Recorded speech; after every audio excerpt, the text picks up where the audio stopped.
할렐루야, 사랑하는 성도 여러분, 반갑습니다. 매일의 묵상, 삶의 변화. 오늘은 마태복음 마지막 부분인 26장부터 28장까지의 말씀을 읽고 묵상하도록 하겠습니다. 자, 마태복음 26장은요, 예수님께서 십자가에 못 박히시기 전에 이제 마지막 행적을 다루고 있고요. 이제 27장에는 예수님께서 십자가에 못 박히시는 장면, 28장에는 부활하셔서 마지막으로 제자들에게 귀한 메시지를 주고 승천하시는 장면까지 그렇게 등장을 하고 있습니다.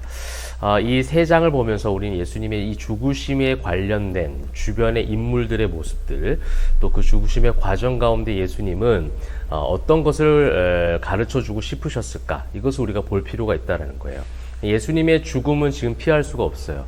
예수님께서 간절히 기도했는데도 불구하고 그것이 하나님의 뜻임을 그 겟세마네 동산의 기도의 장면을 통해서도 가르쳐 주셨듯이 예수님의 죽음은 반드시 이루어질 수밖에 없었습니다. 그것이 하나님께서 우리와 인류를 사랑하셔서 구원하시기 위한 하나님의 구원 계획이셨고, 창세 때부터 이루어진 계획을 성취하시는 장면, 그것이 임박한 그런 시간 가운데 있다라는 것이죠. 근데 그 죽음을 둘러싼 여러 가지 반응들을 보게 되는데요. 첫 번째 이제 그 비교되는 반응들을 26장에서 보여주고 있거든요. 이제 2절부터 이제 5절까지의 말씀을 보시게 되면 이제 6월절을 앞두고 십자가에 못 박히기 위하여 팔릴 것이다. 이거는 하나님께서 계획하고 계신 장면이에요. 그런데 그 계획 가운데 악한 도구로 사용받는 3절의 대제사장들과 백성의 장로들이 나오고 있습니다. 종교주의자, 율법주의자들입니다. 이 종교주의자, 율법주의자들이 예수님을 어떻게 하면 죽일까 의논하는 장면이에요. 예수님의 죽음을 가지고 자기들이 의논해서 자기들이 힘으로 죽인 건 아니에요. 하나님의 계획 가운데 있지만 그 예수님의 죽으심에 대해서 예수님께서 이제 십자가에 못 박히시는 모든 장면 가운데 여전히 예수님을 구원자 메시아로 알지 못하는 그들의 무지함, 그렇게 말씀을 많이 안다고 하는 그들이지만 구약 말씀을 달달 외울 정도로 많이 알고 있는 대제사장들, 율법주의자들이지만 그들은 예수님을 예수님으로 알지 못하고 있다는 것을 보여주고 있는 거예요. 예수님의 죽음에 대해서 지금 어떻게 바라보고 있느냐. 즉 우리 시대로 말하면 예수님의 십자가와 부활이 내 신앙 속에서 어떤 힘을 가지고 내 삶의 일상 가운데 그것을 살아내게 하는가, 직접적인 영향력이 무엇인가에 대한 고민과 그것에 대한 묵상이 필요하거든요. 우리는 예수를 믿는다고 하지만 예수님의 십자가에 대해서 잘 모를 수 있다는 겁니다. 우리는 예수님을 믿고 소망을 가지고 늘 긍정적 마인드를 가지고 살아야 된다고 말하지만 정말 예수님을 믿고 부활의 소망이 주는 그 참된 의미가 무엇인지 정말 잘 알지 못하는 것을 목회 현장 가운데 너무 많이 보게 됩니다.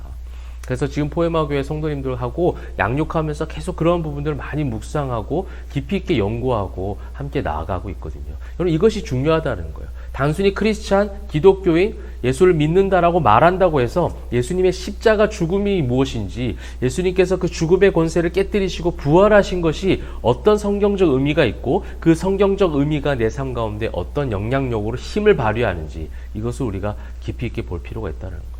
한 무리는 예수님을 죽이려고 의논하고 모의하고 있다면 그 다음 바로 나오는 비교 본문이 나오고 있죠. 6절에 보니까 예수께서 배단위 나병 환자 시몬의 집에 계실 때에 한 여자가 매우 귀한 향유 한 옥합을 가지고 나와서 식사하신 예수의 머리에 부으니, 향유 옥합을 부은 한 여인의 이야기가 나오고 있습니다. 이 향유 옥합을 부을 때에 제자들이 보고 분개하여 이르되, 이것을 무슨 의도로 허비하냐, 비싼 값에 팔아 가난한 자들에게 줄 수 있었도다. 예수님의 죽음에 대해서 제자들은 지금 여전히 온전한 인식을 하지 못하고 있어요. 예수님의 십자가의 길에 대해서 알지 못하고 있어요. 제자라고 부르고 있지만, 여러분, 우리도 그렇습니다. 목사라고 불리고 있고 직분자라고 불리고 있고 제자 훈련, 제자 양육, 수많은 훈련 양육 프로그램을 다 받았지만 예수님의 십자가의 길에 대한 깊이 있는 묵상이 있을까요? 여러분이 성경을 읽으시면서 이 복음서를 통해서 거듭 반복해서 예수님의 십자가와 부활에 대한 부분들은 사복음서에 모두 나오는 이야기거든요. 이것을 거듭 이 복음서를 읽을 때마다 가르쳐 주시는 것, 그 가르쳐 주신 하나님의 마음과 의도가 무엇일까요? 이 사복음서를 읽는 이 시간 가운데 깊이 있는 십자가의 그 죽으심, 부활에 대한 깊이 있는 묵상이 있길 소망합니다. 그리고 깊이 있는 묵상이란 일상 가운데 그것이 큰 영향력으로, 그것이 일상 가운데 큰 힘과 디나미스와 같은 능력으로 임하게 되는 줄 믿습니다. 근데 이 여인이 그렇게 얘기할 때 제자들이 그런 식으로 반응을 하죠.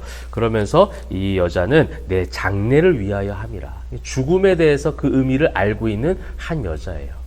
정말 가장 가까이 하나님과 가까이 있을 것 같았던 대제사장들은 지금 너무나 멀리 있어요. 하나님 마음을 전혀 알지 못해요. 그리고 또 제자들, 예수님과 가까이 있었기 때문에 예수님을 많이 안다고 생각했던, 그렇게 보여졌던 제자들마저도 지금 향유 옥합 부는 여인의 행동을 전혀 이해하지 못하고 오히려 분개하고 있잖아요. 가까이 있는 것 같지만, 먼저 된 자 같지만 나중되고 멀리 있는 것을 지금 보여주는 거예요. 이 한 여자, 이 여자라는 건 유대 사회에서 이런 남자들이 있는 그런 어떤 무리 가운데 가까이 올 수 없는 그런 조건이 연약한 사람이에요. 그런데도 불구하고 이 여자는 예수님의 죽음에 대해서 알고 있었다는 거예요. 이것이 오늘 이 26장부터 28장이 주는 가장 강력한 메시지고 우리가 중심되게 바라봐야 될 성경적 관점이라는 겁니다. 그 뒤에도 계속해서 그런 부분이 나오는데요. 예수님께서 이제 성찬, 지금의 성찬의 모본이 되는 그 유월절 식사 만찬의 모습들이 나오고 있고, 그 다음에 여전히 이제 제자들이 예수님에 대한 인식이 없다는 것을 알 수 있는 부분이 뒤에 나오죠. 31절 너희가 다 흩어질 것이다. 그렇게 얘기하는 거예요. 그러니까 33절에 베드로가 모두 주를 버릴지라도 나는 결코 버리지 않겠습니다. 여러분, 이거 종교적 결단이잖아요. 이것이 종교적 어떻게 보면 특심이거든요. 이것을 베드로는 그 누구보다도 많이 보여줬어요. 많이 예수님 앞에서 이야기하고 드러냈어요. 그런데 예수님이 원하셨던 건 무엇이냐면 그 다음 겟세마네 동산에서의 기도의 장면이라는 거죠. 예수님께서 그렇게 간절히 죽음을 준비하며 기도하고 있을 때 제자들은 어떻게 하고 있었습니까? 그냥 졸고 있는 거예요. 그러니 예수님께서 40절에 말씀하시잖아요. 제자들에게 오사 그 자는 것을 보시고 그 다음 누구에게 말했다고 하죠? 베드로에게 말씀하시대. 그냥 제자들에게 말씀하시되 베드로만 좋은 게 아니잖아요. 제자들이 다 졸고 있었단 말이에요. 그러면 제자들에게 말씀하시되 해도 되는데 베드로에게 말씀하시되 너희가 나와 함께 한 시간도 이렇게 깨어 있을 수 없더냐. 네가 지금 나와 육신적으로 거리가 가까이 있다고 해서, 네가 지금 직분이 있다고 해서, 네가 교회를 한 번도 빠지지 않고 예배한다고 해서 정말 나와 함께하고 있는 것이 아니라는 거예요. 저는 절대 결코 주를 버리지 않겠습니다. 모두가 주를 버려도 나는 순교자의 마음을 가지고 결단을 가지고 절대로 주를 버리지 않겠습니다 했지만, 지금 주님이 괴로워하시면서 기도하는 그 장면 가운데 그들은 주님과 같은 마음으로 기도하지 않았다라는 겁니다.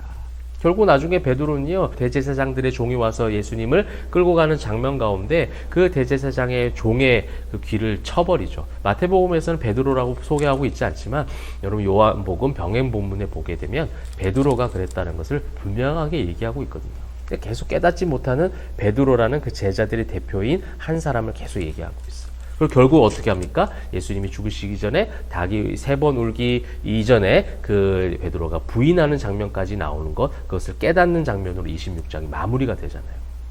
예수님의 죽음에 대해서 죽이려고 모의했던 그 종교주의자들, 그러면서도 한 여인은 그 예수님의 죽음을 알고 예비하였고, 제자들은 그 사이에서 계속 갈팡질팡하는 모습을 보여주고 있는 것이죠.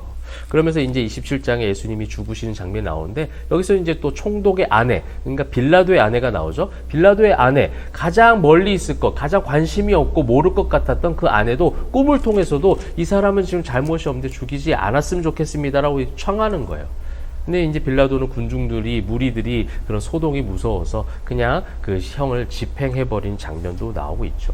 그래서 결국은 예수님께서는 십자가에 못 박혀 돌아가시고 죽으시는 장면들이 이제 나오고 있고, 죽으신 이후에 이제 54절에 백부장과 및 함께 예수를 지키던 자들이 그 일들을 보고 심히 두려워해서 이르되 이는 진실로 하나님의 아들이었도다. 이제 그 고백이 나오기 시작하는 거죠. 예수님의 죽으심과 그 부활의 모든 그 상황 가운데 예수님의 죽으심에 대해서 또 예수님이 어떤 분이신지를 아는가 모르는가에 대한 그런 묘한 긴장 관계들이 계속 나오고 있고, 우리는 이 성경을 읽으면서 그럼 나는 어디에 지금 속해 있는가를 우리는 정확하게 성경적으로 진단해 볼 필요가 있는 거예요. 여러분, 진단할 수 있는 가장 좋은 방법이 뭔지 아십니까? 저는 28장에서 그 답을 찾게 되었습니다. 28장 9절이에요. 예수님께서 부활하셔서 제자들과 여자들에게 찾아오셔서 하셨던 말씀이 무엇이었느냐? 평안하냐예요. 샬롬 하는 겁니다. 여러분, 예수를 믿고 교회 생활하고 그렇게 우리가 이런 종교적인 모든 활동들 열심히 하면서 우리에게 정말 평안함이 있습니까? 예수로 인한 평안함이 있을까요? 새벽부터 저녁까지 교회에서 봉사하는 거 너무나도 값진 일이죠. 그것이 근데 값진 일이 되기 위해서 뭐냐면요. 예수님의 십자가와 부활의 그 신앙 때문에 내 삶이 평안하냐는 거예요. 내 삶이, 일상이, 세상이 주는 모든 환경과 조건이 안 좋다 할지라도, 그것이 사방으로 우겨쌈 나가는 상황 가운데 있다 할지라도 그 부활의 능력을 믿음으로 말미암아 내 속에 참된 평안함이 있냐는 거예요. 세상은 늘 공격하죠. 달라질 게 없어요. 주님이 오실 때까지 그렇게 공격할 거예요. 그것이 나아지기를 바라지 마십시오. 그것이 달라지지 않아요. 제자들은 예수님의 부활하심을 경험하고 난 이후에 더욱더 거센 핍박을 직면하게 되고 결국은 한 명 빼고는 다 순교하게 됩니다.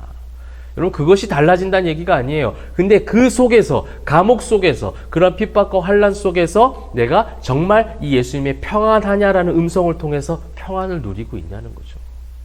그 평안함이 있을 때 정말 그 뒤에 나와 있는 18절부터 20절 가장 정말 유명한 그 본문이잖아요. 그러므로 너희는 가서 모든 민족을 제자로 삼아 아버지와 아들과 성령의 이름으로 세례를 부르고 내가 너희의 분부한 모든 것을 가르쳐 지키게 하라. 볼지어다 세상 끝날까지 내가 너희와 함께 할 것이다 라는 약속을 받기 시작하는 것이죠. 사랑하는 성도 여러분, 이 사복음서의 예수님의 십자가와 부활의 사건을 통해서 또 주변 인물들의 그 모든 반응들과 모습들을 통해서 나를 정확하게 진단해보고 정말 그 정확한 진단 속에서 참된 샬롬, 참된 예수님께서 전해주신 평안함, 세상이 감당치 못하는 그 능력 있는 디나미스와 같은 그 평안함으로 세상 끝날까지 함께 하신 주님과 함께 그렇게 우리의 사명들을 잘 감당하고 일상 속에서 참된 예배자로 살아내시기를 바랍니다. 그런 남은 한 주가 되시기를 주님의 이름으로 축복합니다. 기도하겠습니다. 사랑과 은혜가 풍성하신 하나님, 세상 끝날까지 우리와 함께 하시겠다라는 평안함을 우리에게 말씀을 통해서 주시니 감사합니다. 예수님의 십자가와 부활 그 모든 사건을 통해서 예수님을 깊이 있게 묵상하게 하시고 오직 예수라는 그 믿음을 선포하며 일상 가운데 넉넉히 승리한 주의 모든 백성들 다 되게 하여 주시옵소서. 감사드리며 살아계신 예수 그리스도의 이름으로 기도합니다. 아멘.